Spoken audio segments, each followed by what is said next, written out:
Two people wake up at 4:30 a.m. every single day. One is training to prove they're worth something. The other is training because they're terrified of falling apart. Same routine, same discipline, completely different emotions underneath. Nearly 30% of people living like this are already burning out, not from lack of effort, but because the type of discipline driving them was never built to last. At 4:30 in the morning, Alex Ramirez stands in the empty gym, the air cold enough to sting his lungs. The weights are lined up like a test he has to pass. For Alex, every rep is a way to reclaim something that pain tried to take away. After years of living with chronic back pain and family neglect, the discipline of lifting isn't about chasing a fitness ideal, it's about feeling in control, if only for a few hours before sunrise. Studies show a 4 to 6% improvement in VO2 max after 12 weeks of this kind of training. But for Alex, the real gain is the sense that pain has been turned into proof. Proof he can still command his own body. As cortisol levels drop by nearly a quarter over a month of consistent training, what looks like self-improvement from the outside is, for him, a daily negotiation with survival. On the opposite end of the day, Meera Patel's world comes alive when the rest of the city goes quiet. Her coding window opens at 22:15 and closes around 2 o'clock in the morning. The glow of her laptop is the only light in the room. Meera's discipline isn't loud or visible, it's a silent sanctuary built out of loneliness. After years of feeling invisible in crowded rooms, she found comfort in the certainty of code. Each solved bug, a small, private victory. Research shows that 30 days of deep, solitary work can lower stress hormones by up to 22%. For Meera, the late-night routine is less about ambition and more about building competence in a world that rarely noticed her. Her routines are structured, but the motivation is internal. Not to impress, but to feel whole. Both Alex and Meera live by routines that outsiders might call disciplined. Yet beneath the surface, their motives couldn't be more different. One seeks control over pain, the other, refuge from loneliness. These are not just healthy habits, they are emotional architectures, built to solve for wounds that rarely show on the outside. Javier Gomez is up before dawn, lacing his shoes with last year's defeat still burning in his memory. At 5:30, he's already running, pushing harder than ever, his training load up 23% since that public loss. For him, discipline is a form of revenge. Every mile is a silent promise to rewrite how he's remembered. His journal is filled with one line: "I'll make them remember me for something else." Liam Cho's world is ruled by decimals and deadlines. After a failed grant proposal, his days blur into 20-hour stretches, every task rated, every habit tracked. His self-report habit index jumps by 0.45, but control slips through his fingers. Perfectionism becomes both armor and cage. Even the smallest mistake feels like a threat, so he logs every detail, every hour, every fleeting win. For Liam, discipline is obsession, a shield against the fear of not measuring up. A freelance gig designer rides a different current.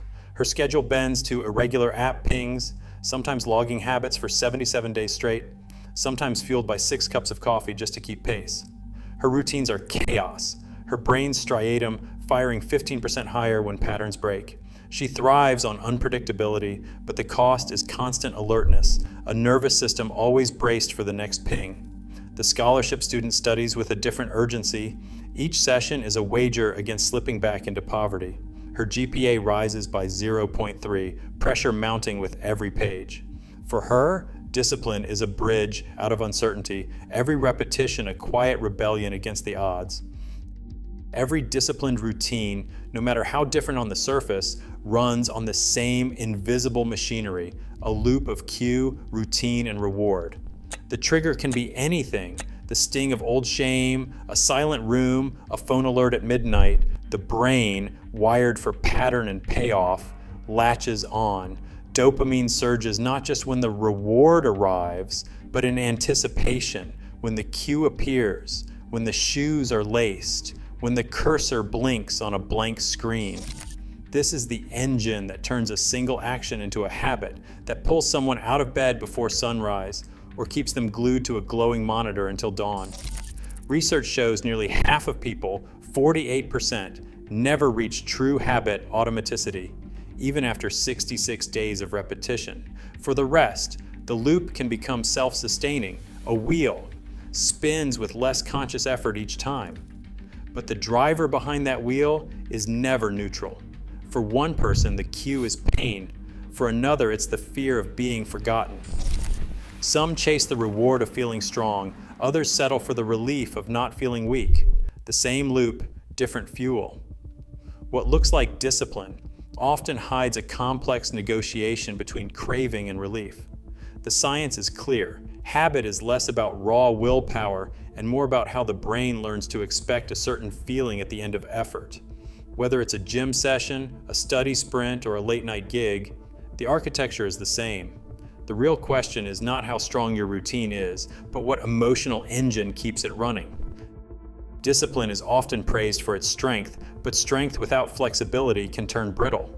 The same routines that keep someone afloat can, under pressure, become a cage.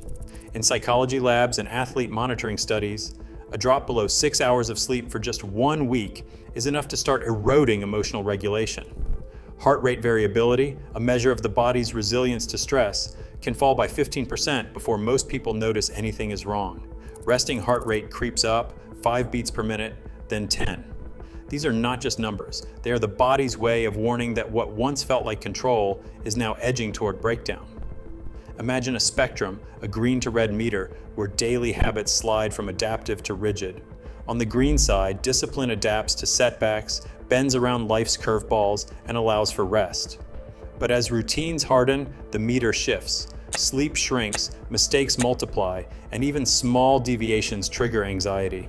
For Alex, the gym once offered relief from pain, but after months of pushing through injury, the line between therapy and punishment blurs. Overtraining syndrome in athletes is not rare. It's a documented state where cortisol rebounds, immune function drops, and performance dips by 10% or more.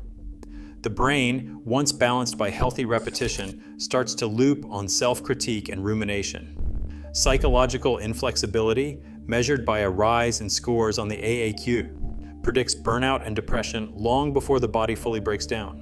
What begins as self-mastery can quietly tip into self-destruction. The warning signs are subtle. A missed rest day, a lost hour of sleep, a creeping sense that life only matters inside the routine. The cost of brittle discipline is not just physical, it's the slow loss of adaptability, the quiet narrowing of what feels possible. When discipline stops serving growth and starts serving fear, the needle moves into the red. Beneath the surface of self-improvement, the body keeps its own score.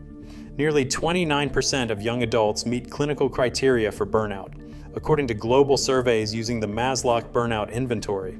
That's not just a mood, it is a measurable state, tracked in rising heart rates and restless nights. A 10 beat per minute increase in resting heart rate is enough to downgrade cardiorespiratory fitness, a shift that quietly raises the risk for hypertension and future health problems. For someone in their 20s, that change means moving from a healthy baseline into a warning zone, even if every outward sign still looks like discipline. The World Health Organization now lists work-related stress as a major occupational hazard. These numbers turn invisible strain into hard evidence. What starts as a drive for control or self-worth can leave the body on high alert, running from one invisible fire to the next. Discipline, for many, is not just a routine, it is a physiological gamble.